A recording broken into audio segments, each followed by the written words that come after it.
Hi all, അസ്സലാമു അലൈക്കും. അപ്പോൾ ഇന്നത്തേത് ഭയങ്കര സിമ്പിളായിട്ടുള്ള ഒരു 10 മിനിറ്റ് കൊണ്ട് തയ്യാറാക്കാൻ പറ്റിയൊരു സ്പെഷ്യലായിട്ടുള്ള ഒരു ഈവനിങ് സ്നാക്ക് റെസിപ്പിയാണ് തക്കാര മുട്ട. അപ്പോൾ ഇതെങ്ങനെ ഉണ്ടാക്കുന്നത് നോക്കിയാലോ. അതിന് വേണ്ടിയിട്ട് ഒരു 10-12 ചെറിയ ഉള്ളി ചെറുതായി കട്ട് ചെയ്ത് വെക്കാം.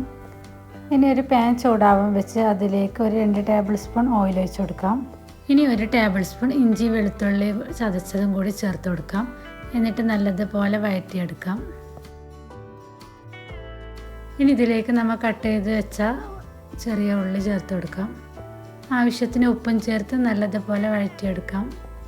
ഉള്ളി ഒന്ന് വാടി വരുന്നത് വരെ മാത്രം വഴറ്റി കൊടുത്താൽ മതി. ഇനി ഉള്ളി നല്ലതുപോലെ വാടി വന്നതിന് ശേഷം ഇതിലേക്ക് ഒരു ചെറിയ തക്കാളി ചെറുതായി കട്ട് ചെയ്തതും കൂടി ചേർത്ത് കൊടുക്കാം.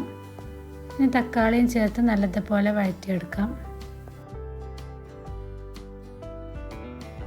തക്കാളിയും ചേർത്ത് നല്ലതുപോലെ വഴറ്റിയതിന് ശേഷം അതിലേക്ക് പൊടികൾ ചേർത്ത് കൊടുക്കാം. ഒരു 1/4 ടീസ്പൂൺ മഞ്ഞൾപ്പൊടിയും 1/2 ടീസ്പൂൺ മുളക് പൊടിയും 1/2 ടീസ്പൂൺ തന്നെ ചിക്കൻ മസാലയും ചേർത്ത് നല്ലതുപോലെ വഴറ്റിയെടുക്കാം. പൊടികളുടെ പച്ചമണം മാറുന്നത് വരെ വഴറ്റിയെടുക്കാം. ഇനി ഇതിലേക്ക് ചെറുതായി കട്ട് ചെയ്ത കറിവേപ്പിലയും കൂടി ചേർത്ത് നല്ലതുപോലെ ഇളക്കി ഫ്ലെയിം ഓഫ് ചെയ്ത് വെക്കാം. ഇതിപ്പോൾ ഇവിടെ നമ്മുടെ ഫില്ലിങ് റെഡി ആയിട്ടുണ്ട്. ഇനി നമുക്കിതിവിടെ മാറ്റി വെക്കാം.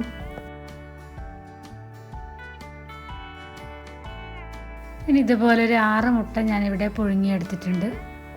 ഇനി മുട്ടയുടെ സെൻട്രൽ ഭാഗത്ത് ഇതുപോലെ ഒരു കട്ട് ചെയ്ത് കൊടുക്കാം. ഫുള്ളായിട്ട് കട്ട് ചെയ്യാതെ നോക്കണം.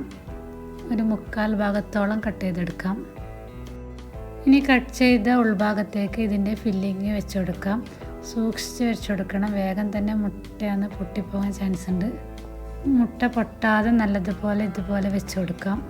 വൈകുന്നേരം നല്ല ചായക്കൊക്കെ കൂടെ കഴിക്കാൻ പറ്റിയ അടിപൊളി സ്നാക്കാണ്. മുട്ട പുഴുങ്ങി കഴിക്കുന്ന സമയത്തൊക്കെ ഇതുപോലൊരു വെറൈറ്റി ആയിട്ട് ഉണ്ടാക്കി നോക്കുക. നല്ല ടേസ്റ്റാണ്. ഒരു വെറൈറ്റി ടേസ്റ്റാണ്.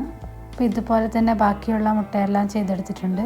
അപ്പോൾ ഇഷ്ടപ്പെട്ടാൽ ലൈക്ക് ചെയ്യണേ, ഷെയർ ചെയ്യണേ, സബ്സ്ക്രൈബ് ചെയ്യാൻ മറക്കല്ലേ.